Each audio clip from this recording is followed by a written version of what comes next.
and upon these parents and grandparents. Help them to continue day by day being the best parents that they can be, a reflection of your love and of your tenderness, and help them to form the hearts of their children to truly be saints. We ask this through Christ our Lord. Amen. I learned about teens the most when I was a chaplain for 5 years at the Archdiocesan High School in Atlanta, Georgia. 1,200 kids, okay? And it was like, whoa. And I was known as a retreat master for adults. And I'd gotten some good reviews. And I remember the very first homily I gave to the entire school in a gym, okay? Kids didn't want to be there. It was hot. And I'm giving this homily that I've taken 4 or 5 hours to prepare. And I look out, and after 3 minutes, I see that I have connected with no one. And I decide to land the plane and go, okay, and I stop. There's another priest there. Been there for 25 years. And so after Mass, I'm traumatized, and I'm going, Father, what did I do wrong? You know, I'm not a new priest. I've been a priest for 7, 8 years, and I mean, that bombed like very few things I've ever done. And he laughed and he said, you've forgotten the one major thing. High school kids, teens, are insecure to the core. And everything they do, the facades they put, it's to make them at least appear cooler, more secure. Everybody wants to be an adult because they can't stand their own puberty. Right? And you say, puberty and misery, they go together so many times. And we forget that. It's this deeply lonely, awkward, rejected, they feel ugly, dumb, without friends, and they think that they're the only ones. When everybody feels like that, right? And it's even more difficult, I think, today because everybody puts on Facebook anything they've ever done. I had the most amazing week of my life. And, you know, they're getting Facebook and Instagram and Snapchats and all of these things that everybody's yelling from the top of their own little mountain. I'm cool. I'm successful. Look at me. When in reality, those people who've put those things there, they feel yucky about themselves. But everybody looking at it go, I wish I was like Maybelline. You know, and he's going, oh, it's this facade. So being a teenager is difficult. It's not easy being a parent. There's so much to do. There's so much to give to our kids. And to ask, what do we really want to give our children?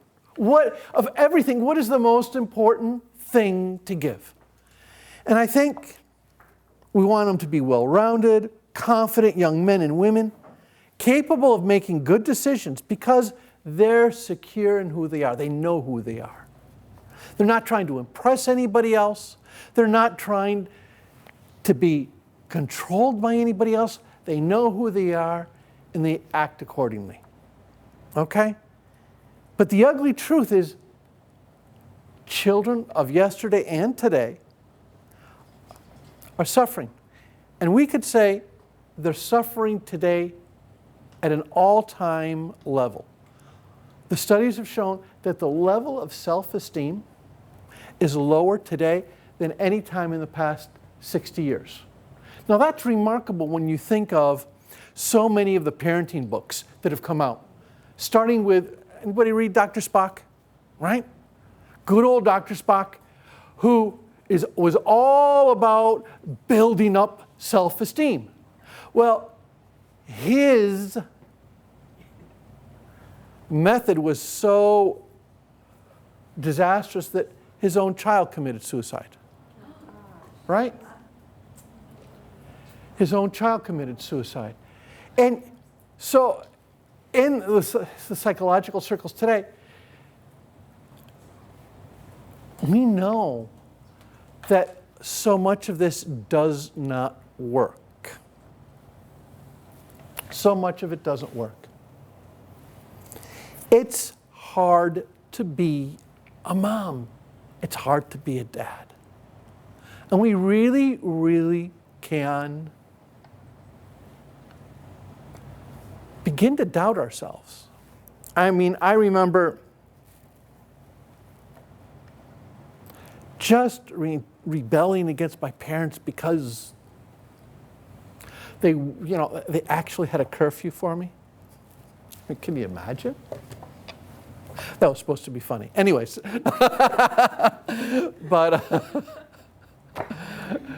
And, I didn't want a curfew. I didn't want this. I didn't want that. And, my mom would talk, my dad would talk, and I just, said, you're the worst parents in the world. And I remember my mom saying, I think I'm a bad mom. I wish I could be a better mom, but I'm a bad mom. And I heard that, and I never, ever criticized her again, because I think she's a great mom. But the bottom line is, and has to be, that teenagers can really torture their parents.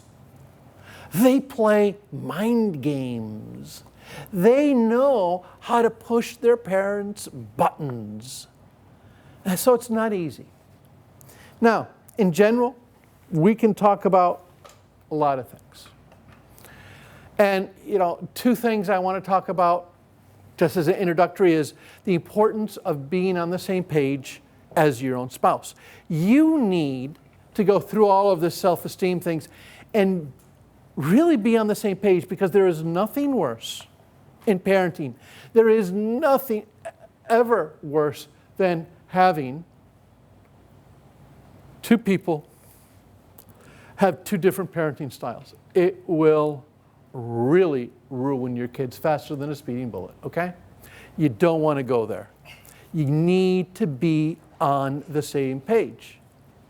And you need to see each other as complementary.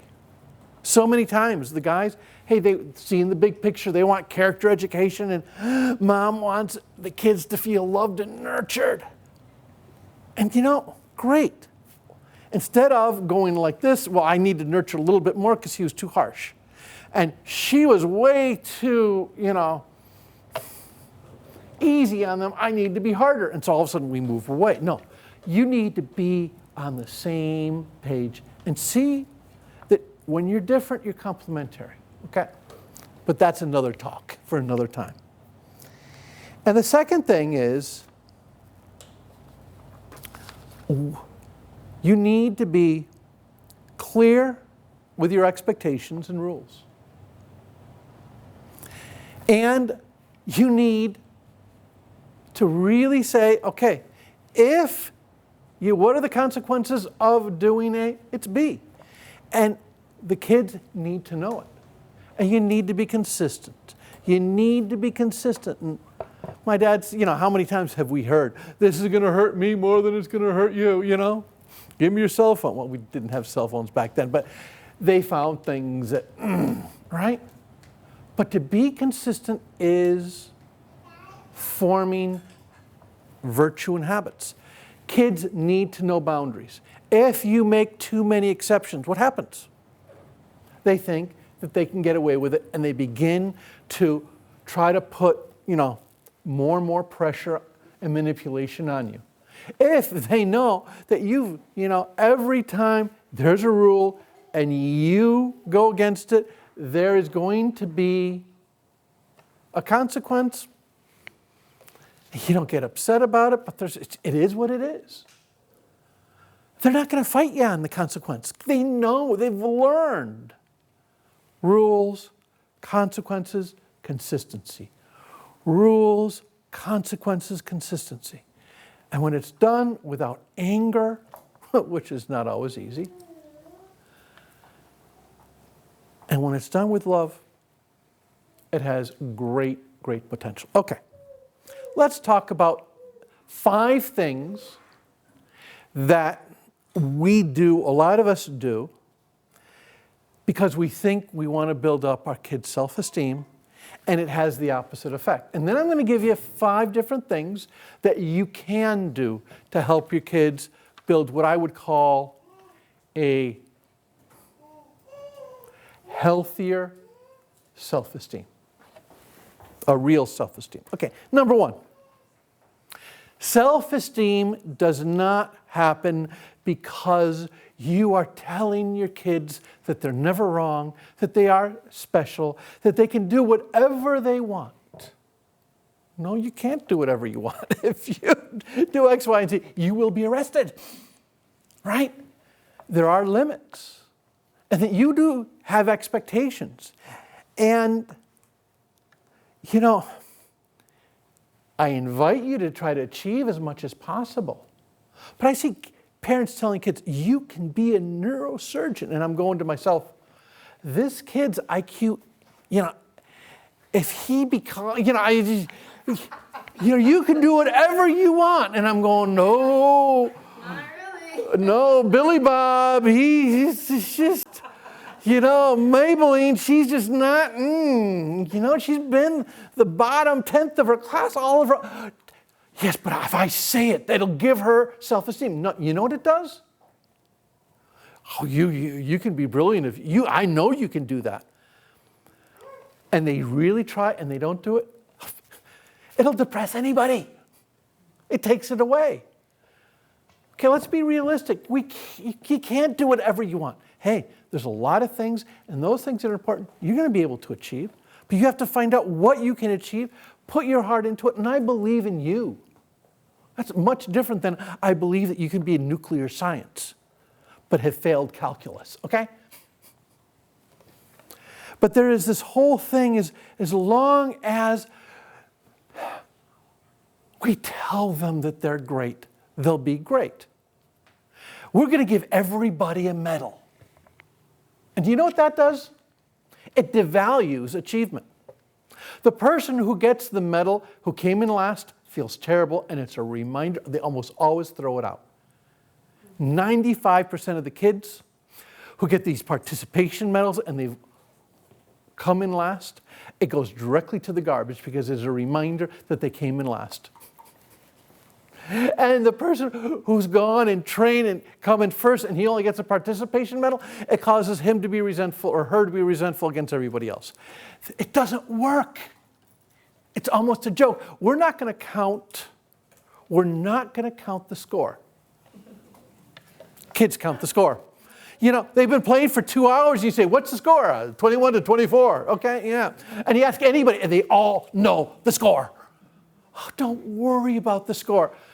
Give me a break. Okay? It's a little bit ridiculous. So self-esteem isn't going to come just because you tell them they're marvelous, especially when they make a mistake.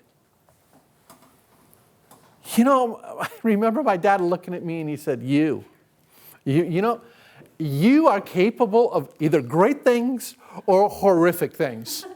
Okay? And, you need to make a decision one of these days, because I'd spent it seemed like 15 minutes. It was probably only 3 or 4 penalties in the penalty box in hockey, and he was just going, you ruined the game for your entire team because you were spending, you were dirty, and I said, you're capable of being a great hockey player, and you're capable of being dirty. You got to make a decision because you're capable of both. That made a tremendous effect on me. Today, we shouldn't. No, you should. You know something? You're capable of greatness, and you're capable at the same time of being a royal pain in the extreme lower back. That also was supposed to be funny, but wow, tough crowd. Okay. Number 2.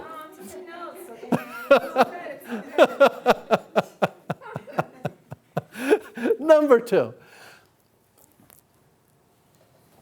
We hurt their self-esteem when we don't allow struggling and long-term work. In other words, our kids today are so impatient because of instant gratification.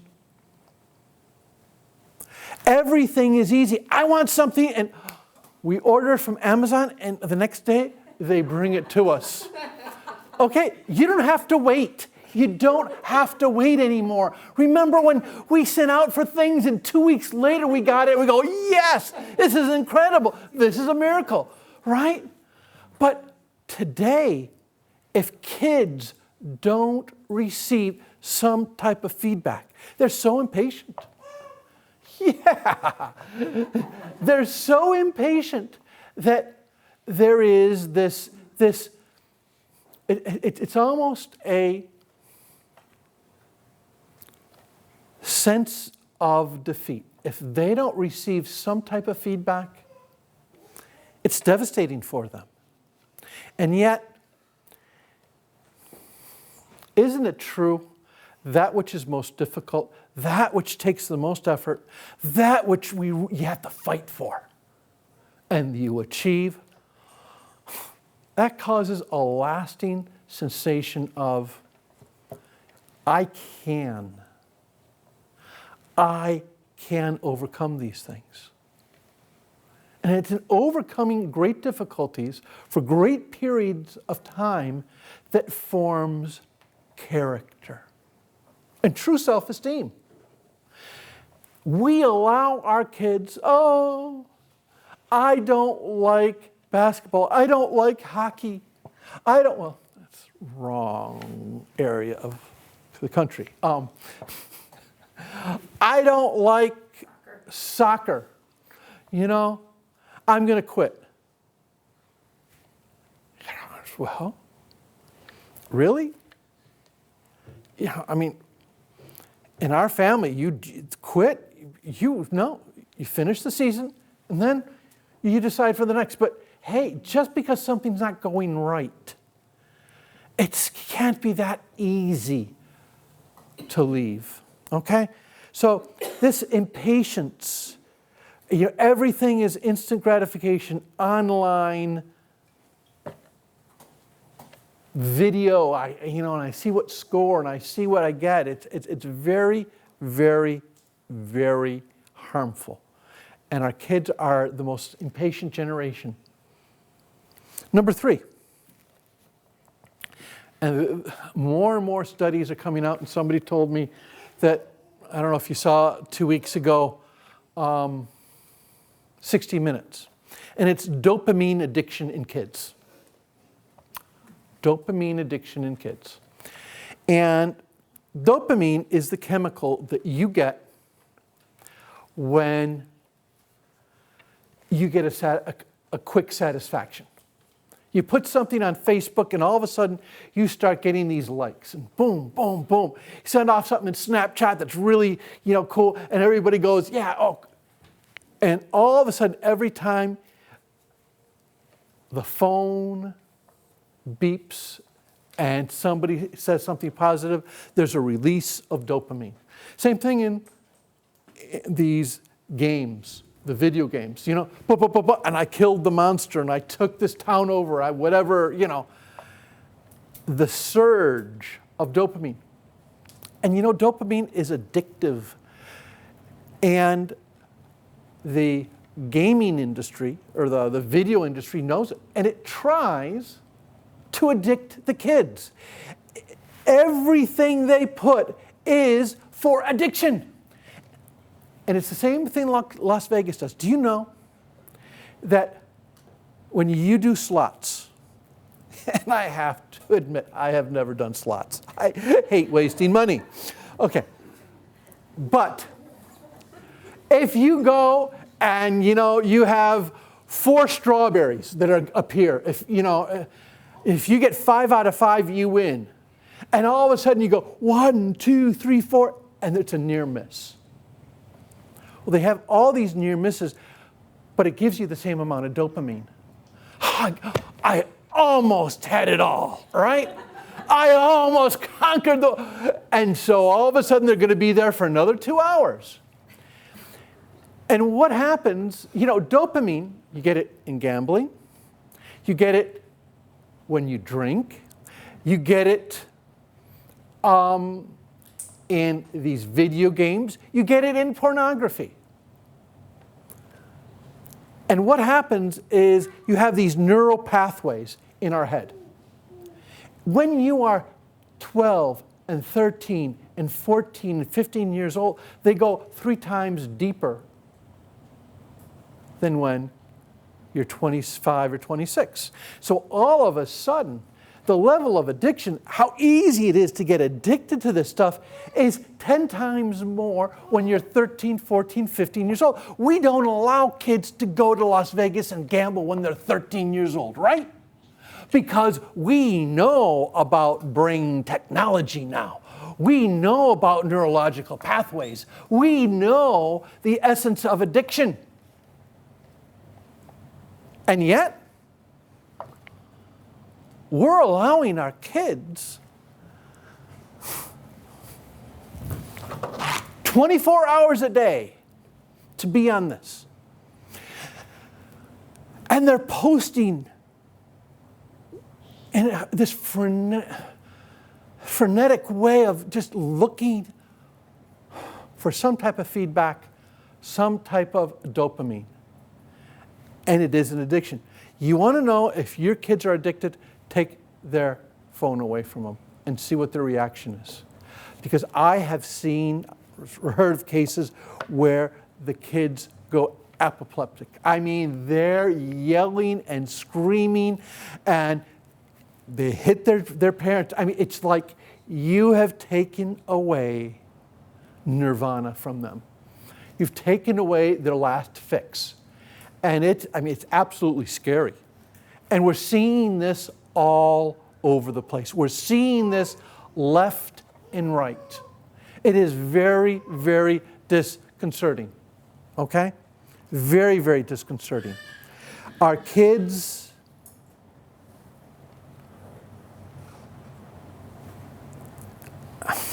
are addicted. And this goes deep. Again, I could give a whole talk just on this. Number 4. The fourth huge problem we have is wanting to give it all to our kids. Wanting them to have it all. There's so many good things out there. I was talking to the other day, this mom, and she says, I'm about to have a nervous breakdown because I have one girl, I drop her off to Irish dancing. And then the other son, I go to lacrosse and bring him to lacrosse. And the other daughter, she is into soccer. She's on the traveling team. And she's going, and you're going, are all of these the same complex? No, one part of this. And it's like, I start at 2:30, and I'm up to 9 or 10 o'clock at night being a chauffeur. Okay? And it's not a week. It's not for a week. It's for the entire year at times. And so there's a book, I did not bring it, I'll send it to Father Peter, but one of the most fascinating books I've read in a number of years was this book about who's forming your kid's heart, mind, and soul by a child psychologist. And he says, today's role of the formator, the molder of the heart, it always was mom and dad. And now, when you look at the hours, it's the coaches, the instructors. And we want to give our kids great experiences. And we choose great experiences over family life. Because we have forgotten that it is in family life where you are going to give your kids the greatest gift of self-esteem. And that's where they experience love, unconditional acceptance. They discover their value. They discover what it means to have an interpersonal relationship. Be careful. I grew up playing sports. I love sports. And I'm not saying don't have sports, but there has to be a moment where you stop and say, this is insane. We haven't had a family dinner in years. When I was the chaplain to the high school, I did a survey. And I found out that kids only have dinner with the entire family about 15% of the time. And I'll tell you, I could tell you, just by the level of self-esteem, which kids had family dinners and which kids never had family dinners. Okay? It's difficult. It is very difficult, but I think there has to be at least a dialogue there, and just to say, what is the most important thing we want to give our kids? And family life has to be, for me, number one. Maybe we need to be more creative than before. And I'm not here to tell you what to do or how to do it. I'm just here to say, these are the studies, these are the facts.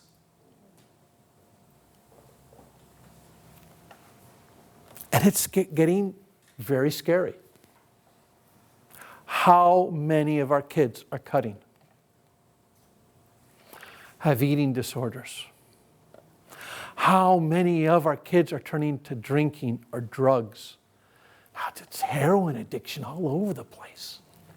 How many of our kids are addicted to pornography and violence?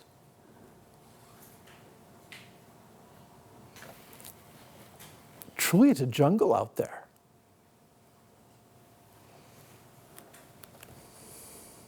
Number 5. Fifth thing we can do wrong. Never allowing our children to fail. Never allowing our children to fail. How many parents do their kids' homework? I mean, okay, let me see your homework. Did you get it done? Let me help you with your homework. Right? And all of a sudden, the parents are going and doing more work than their kids are. If their kids don't get a good grade, wow, they're in front of the teacher, in front of the principal, demanding a better grade.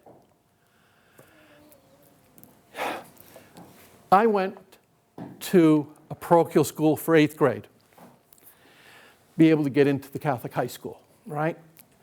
I had never had a science fair in my life. Me and science have never gotten along, okay? Me and hockey, absolutely, okay? So, I, for an hour and a half, did something, an electronic little thingamajig, and the lights went on and off. Okay. And I was happy with myself. Everybody brings their science project in for the day before, and I'm seeing volcanoes with smoke and molten lava flying out and all of these things. And I'm going, this is ridiculous. And my little thing was like, well, you could tell I took an hour, right? And they had been working on this for 3 months. So I go home and I go, Mom, Dad, you got to help me here. You know, my dad's really great in science. You know, I got to do something better than this. And he looks at me and he begins to laugh. Not because he wanted to hurt me, because he just said, John, I knew this day was coming. You know, we've talked to you 2 or 3 times about this, and you blew it off. You're a smart kid. You could have done something really good. I'm not going to cover for you. But I want you to do something tomorrow. when you bring your thing in, I want you to look around and say, what could have been? And I want you to remember the feeling of, I didn't do as well as I should have. So that the next time you get challenged, you don't wait until the night before. Okay? You got to learn from this. Because if you learn from this, everything's going to be great. And I remember going in and feeling this humiliation. And I said, I never, ever want to feel this way again. And you know, for me, that's why the last minute, I never leave anything to the last minute anymore. I learned. You got to work on things. But I learned because I failed. And my parents were not afraid that I experienced failure. They weren't afraid of that. Don't be afraid to have your kids skin their knees. Knees were meant to be skinned. Yeah, okay, that's good. Somebody's in agreement. Okay? What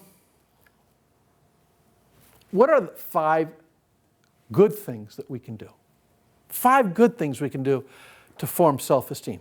Number 1, allow your kids to give back to the family.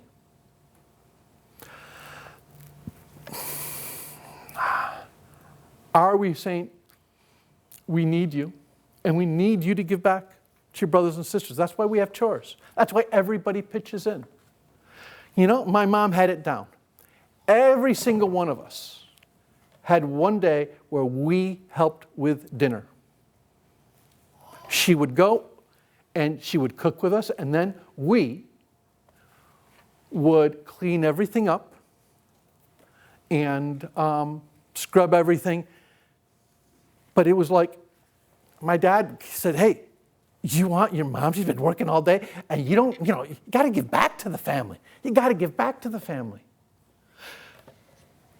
The other day I talked to this woman. She says, oh, Father, I got to get home to do the lawn. And I said, do the lawn? I'm going, you're in your 50s, and you're doing the lawn? And she says, yes, because my kids, they're in these years of high school where they have to use every moment because of the studies, and this is so important. And I said, you are robbing your kids of the opportunity to give back. If their entire life is the family is to serve them, and the meaning of their life is to know, love, and serve me, we're doing damage to them. We are damaging them. To ask them to give back to the family gives them value. It gives them value. To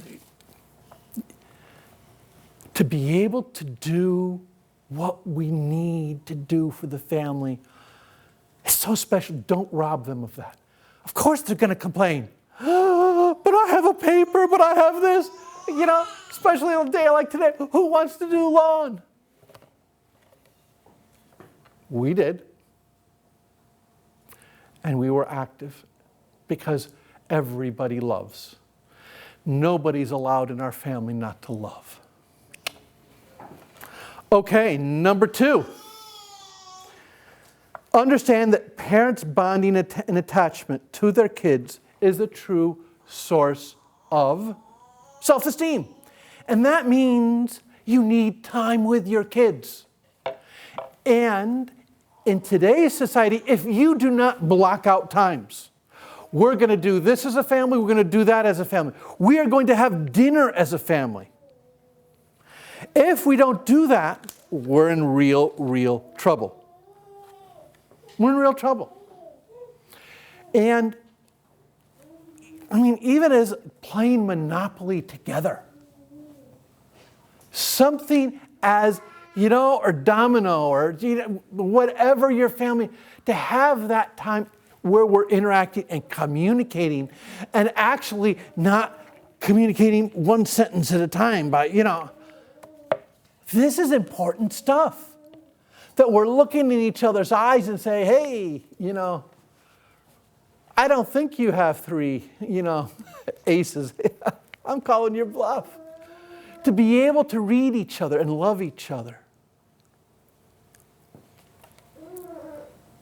When you understand that, and understand that kids are going to want to, in high school, they're going to want to be away.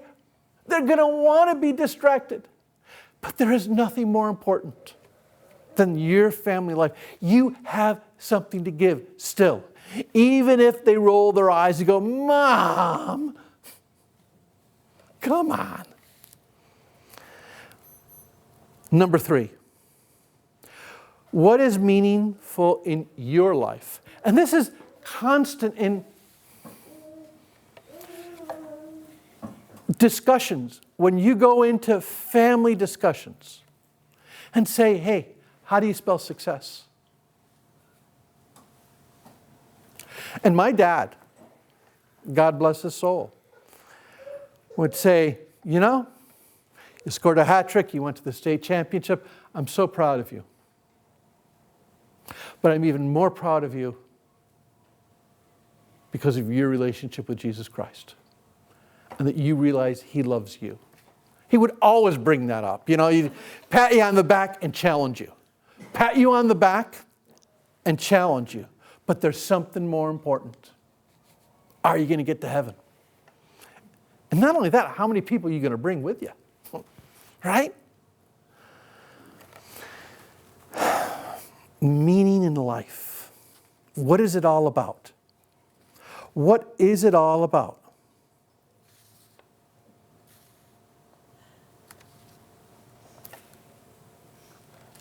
For you to live a deep, profound spiritual life where you're convinced that you are the beloved of God and He is your anchor. And you show that in your prayer life and everything else. Wow. It's so much easier for your kids to imitate that. Your spiritual life is one of the most important things you can do for your kids. Go deeper. Is our Lord your treasure? These experiences of God, I remember my dad taking me to adoration, 20 minutes. And he would say, okay, what are we going to pray for? And what are we going to do? What's our... And it was such a big thing to be able to go with Dad to adoration. How cool is that?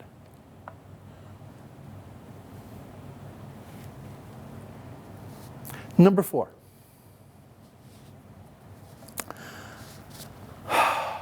And this is the toughest one I've said yet. Control the phones of your kids. I'm not going to give an age when a child should have a smartphone or not. But we need maybe to do some research in all what neuroscience has. And just how it's Facebook, Snapchat, Instagram, and all the new ones that come out every day that I have no idea about.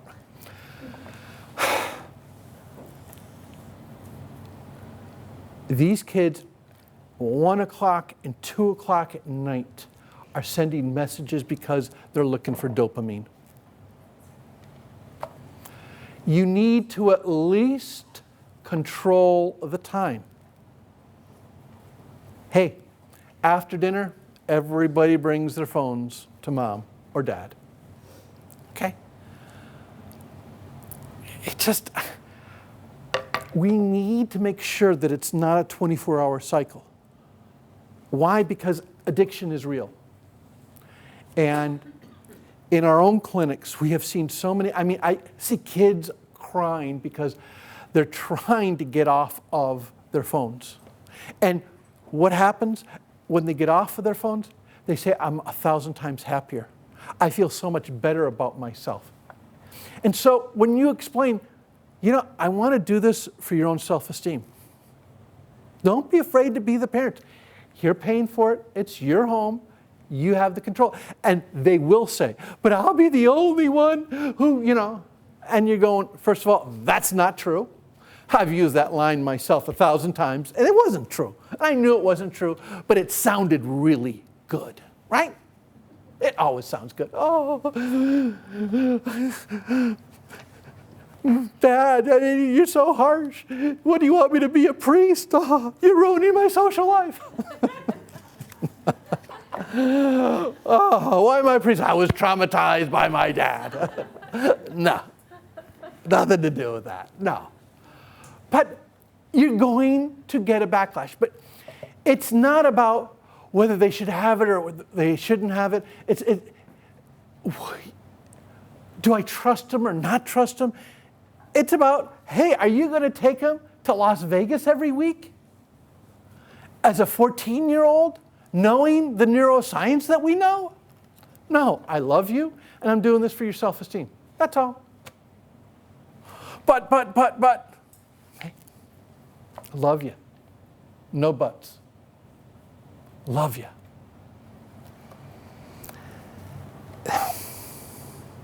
Do you need a television in your room? Do you need computers in your room? Do you need, and the latest study was that kids are doing what they call two-screen action. They're working on their computer and they're looking at Instagram coming in on their phone. And it is causing permanent brain damage. And their ability to think in a cognitive way, it is damaging their IQ. It's bringing it down. So, these things have consequences. It's easy to Google online. Boom. Bring them the studies and say, hey, let's talk about this. I believe in you, and because I believe in you, hey, I know you don't need this. You're not addicted to this. Come on. Again, and I'm not saying everyone has to find their own rules. I'm not telling you what your rules should be or shouldn't be. But I'm saying judge what you do and what you allow according to how much you think they need to build up their self-esteem. Do it for their self-esteem. Don't do it for any other reason. Okay? Do it for their self-esteem. Because if you're on Facebook, you're 4 times more likely to be depressed if you're a teenager. It's the statistics. It is what it is. And number 5, finally, and this is a tough one too. You need to step back and say, okay, next year, what is healthy for the family as a whole? Can I have my kids in 27 activities at once? Right? It might not be 27, but it sure feels like it, right? And what is a healthy amount of family activities, especially family dinners? In our family, ever since I was small, we would go around high-low. What was your high? What was your low today? High-low. And then my dad and my mom would go, okay, this is happening. What do you think about it? And we'd go from youngest to oldest. Oh, it stinks. Okay, I was the second youngest, right? But we would all give our opinion. And we learned how to verbalize and how to talk. And my dad, as a lawyer, would sort of cross-examine and ask us, well, that was a good point, but how about this? And that's a good point. And so by the time we were all older, it was wild. And the one rule was dinner is for 1 hour. And we will enjoy each other. And we will enter into a discussion. And we had some wild ones. But we knew how to have interpersonal relationships. Today, when kids don't, they get down. And, before you go to another person for consolation, build yourself up, you go to your brother or your sister, boom. Today, we go to escapisms. And that's where the kids get into real trouble, okay? So, have that dinner time. My dad had a sign on his desk. He's a very, successful lawyer, and on his desk, the words, "My day starts at 6 p.m. And one day I said, "Dad, why is that?" And I says, "You kidding me? You think at the end of my life, God's going to say, 'Hey, how many bad guys did you get off?' He's going to say, 'Did you reflect my love to your kids? Did you delight in your children the way I delight in them? Were you a good mirror?'" And he said he would come home, stop off, what he would call detox. 5 minutes at the parish church, and just give our Lord everything, and just remind himself what was important and what was not important, and start over. The day starts over. And so when he walked in, he gave us the biggest hug in the world. And a lot of people, they go, "Why in the world do you have 3 priests, a nun, and one who's actually normal in your family?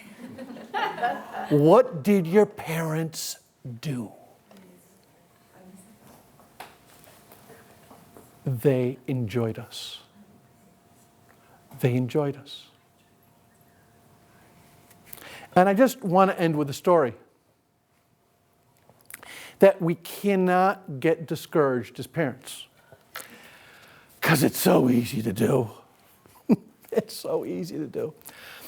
I was in a chaplain to a high school, as I said before, and the best kids we would make as Eucharistic ministers. And really it was an excuse to take them on retreat and form them and give them a whole lot of attention. And really, it was marvelous because these were the best of the best kids. Well, one day, I went from the high school to a mall that was about 3 miles away, bought a book, and I was coming out, and I hear, "Father John!" And I look, and I see this girl, and she was very, very pretty. And she had put on a halter and a very short skirt. She looked like, well, back east we'd say she worked on 42nd Street, okay? And I'm going, "Oh, Maybelline." Everybody's Jethro and Maybelline in my stories. Okay. I said, "Maybelline, it's good to see you here." And that gives me a big hug, and I'm going, "Oh, cheaper." Everybody looking at me going, "Oh." And so the next day I see her and I call her in. I say, "It was great to see you at the mall yesterday." "Yeah, how often do you go to the mall?" I said, "Well, about twice a year." Try to avoid it. I said, not too often. And I said, "It was an interesting getup you had there." And she said, "Did you like it?" And I said, "Well, can I be really honest? I sort of wanted to take my coat off and put it around you." "Oh, Father." And I said, "Didn't you see the way all the guys were looking at you?" And she said, "Exactly. I love the attention." And I knew that her father never gave her any attention. And I said, "But don't you understand that they weren't looking at the best part of you? They weren't looking into your eyes. So I know you. Your eyes are the windows of your soul, and you have one of the most beautiful souls I've ever met." And I wanted to climb up on the tables and say, "Guys, look at her eyes. Don't pay any attention to anything else. Look at her eyes." And she said, "Well, I like them looking at me." And she stormed out. She didn't send me a resignation letter. And I was too tough on her, and I felt bad. I really felt bad. I just went to the chapel and just said, "Lord, I blew it again. Oh, cheapers." And I'm thinking, this is how so many times parents feel. You know, you try to do the right thing and it blows up in your face. At graduation, she doesn't even say anything to me. She just avoids me. 5 years after that, almost 6 years, I'm going to a P.F. Chang with 2 couples. And I enter in, and all of a sudden I hear, Father John. And I turn around, and lo and behold, it's Maybelline. And I go, Maybelline! It's good to see you. And she gives me this big hug, but she's this elegant dress, modest but elegant. She gives me this big hug, and she says, look it, I'm getting married. He looks into my eyes. I finally somebody. He looks into my eyes. He looks into my eyes. I've been waiting. I've never forgotten. Thank you. He's a great guy. He looks into my eyes. And so many times, I would have thought that she would never, ever have remembered that. What you say with love to your kids, they're going to give the impression that they don't listen to you, that you are so old-fashioned, you belong in the days of the colonies. And yet, you have the truth. And the most important thing you can do, again, never get discouraged and keep on looking to God's love. And all you have to do is reflect it and protect it because you have the truth. You know. And just when they're saying those things, understand just how delicate they are, how scared they are. It's a tactic that we all used, right? Be strong and be loving. I don't know if there's any questions, comments, or complaints. Monsignor Antonio, we thank you for. Very much. Appreciate it.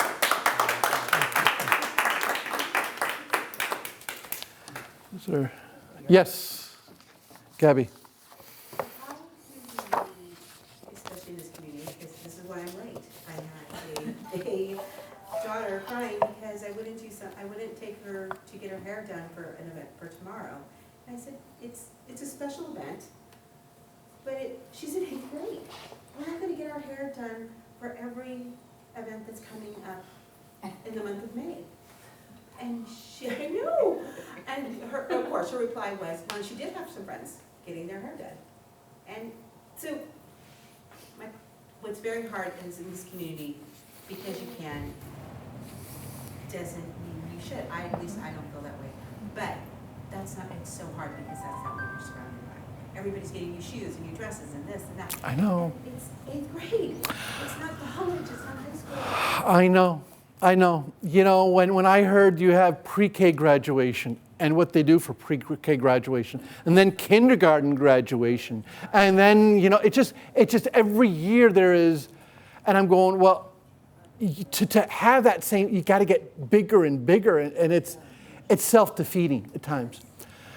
All I would say is, listen, you are a beautiful girl. You don't need your hair. Well, you know, if you want to go to confession, I'll take you to confession because then your eyes will sparkle. but you know, you don't need, you know, and you want to walk, hey. But again, we need to say, they need to hear no, and know that we're not going to make it into World War III. We're going to smile, we're going to love them, and say, hey, you know, it is what it is. I love you, and you know something? You're a stunning girl. Do you think you're going to be popular, people are going to like you because of your hair? Come on. It's your eyes. And walk away. It's difficult. It's going to be, it's going to be, it's going to be difficult, especially in this part of the country. Yeah. In Washington, D.C. and Bethesda, it's the same thing. But again, you're loving them by saying no. You loved her by saying no. Because she's only in 8th grade. Mom, I want to have a facelift. You know, I mean, you gotta, they have to be, you know, you have to make your best judgment. Okay? Not easy at all. Anything else? Yes. I was wondering, how can we help them to have this deep relationship with Jesus? Because I know, for example, by example, but sometimes I feel like they are going to Mass because we are going to Mass, and there is not, so it's really hard. Yeah. Okay. How can we help our kids have a deep relationship with Jesus? It's hard because a lot of the kids, everybody says the cool thing is to say, I don't want it, right? I don't want to go. That becomes cool. My parents did something really smart. They never forced us to pray anything in life. They were always telling stories. My dad would read the Catholic newspaper on a regular basis and pick out anything. You know, Cardinal Mindszenty is in the Hungarian, is from Hungary, is in the American embassy. He can't leave or the communists will arrest him. And this and that and the other. And imagine how he feels now. And he said, hey, I'm going to, you know what? I think I'm going to pray one mystery of the rosary so he's not lonely tonight. I'm going to go in the living room. Does anybody else want to do that? Oh, yeah. I can't imagine how mean those commies are, right? You know, 7, 8-year-old kid go. But all of a sudden, I was going to help Cardinal Mindszenty. I was going to help, hey, there was a natural disaster, and this, that, and the other is happening here. Boom, boom, boom. In Ethiopia, when they were starving, and my dad would describe that. Does anybody want to pray that their hunger pains are less and that people are generous and send? You know, yeah. You know, and he would describe individuals and individuals' needs. You know, your teacher, you know, Mrs. Buzzworthy, she has cancer. And this, that, and the other, and the cancer does this, and this is the type of pain she's in. Does anybody want to pray tonight that the pain is less and she has a good night's sleep tonight, and that she becomes closer to Christ?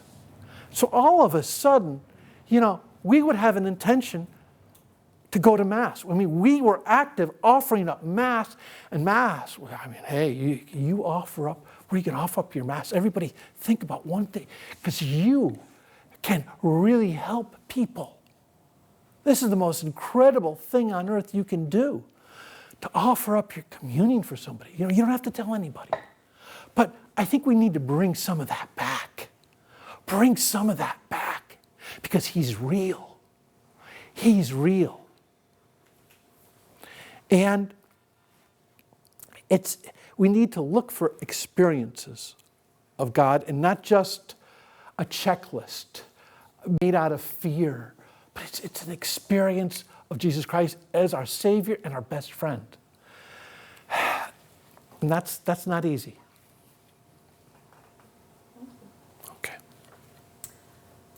So the ongoing struggle in our family is that the kids go to public school and they're surrounded by friends who are everything but Catholic, or maybe they'll have 1 or 2 friends at St. B, but they're not cool.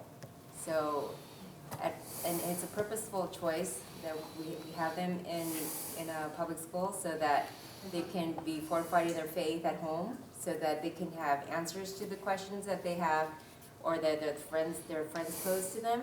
But the ongoing struggle is that back and forth of, I know who I am, but sometimes I feel like I'm like the only weirdo. So when you're in that tender age of you're trying to form who you are and be strong in your faith. How do you help reinforce that? Yeah, great question. And it's a difficult one. The question is, you're going to a public school, very secular environment, nobody goes to church. You're looked down upon today if you do go to church. I mean, and it's not only with kids, it's with adults. I sat down flying out of Baltimore a number of years ago. This man sat down next to me and he says, "Oh, you're one of them." I said, "Yep, I guess so. Are you referring to my collar?" And he says, "Yes." He says, "I'm, Mr. Peabody McGillicuddy. I'm the chair of magnificent psychology for Johns Hopkins University." And I said, "Well, I am John Hopkins." And I am president of Divine Mercy University, so there.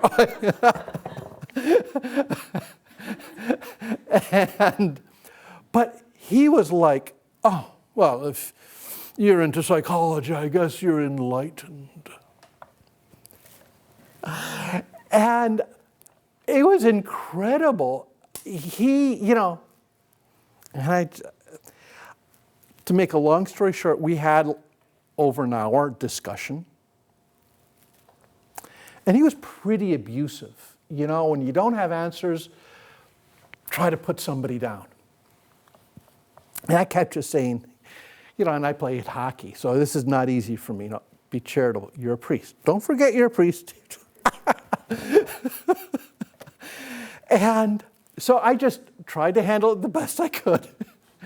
And when the plane landed and I just said, "God bless you." And he said, "Well, you're not as enlightened as I thought." And I just said, "Well, I would rather have the gift of faith than all the secular enlightenment of the world." And there must have been 15 people who'd been listening to our conversation who all popped up and started to applaud. You never know. You never know. But those places, they do test our faith. And I would wait for a good opportunity to say, something, we are different. It's what my dad did.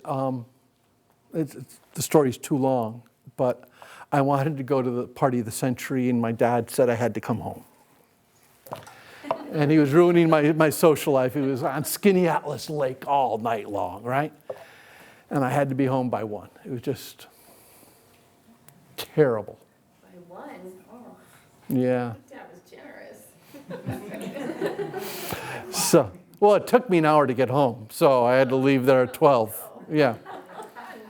That's senior in high school.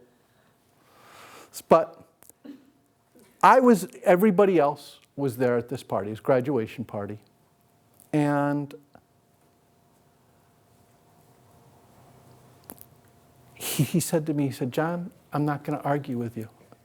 You're going to have to make a decision in life. And we've talked about this before. Are you okay with being different? Or are you going to be one of the sheep?"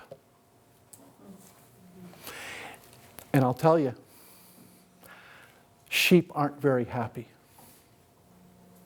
If you're going to do this because you want to be happy. And it's when we're different that we experience happiness. Best advice my dad ever gave me. Don't be afraid of being different. Okay? Good. Thank you for Monsignor's invitation, and hopefully this helps. And again, I'd like just to ask one thing for all of us. For the next year, can we pray one Hail Mary when we get up for everybody in this room that we be good parents?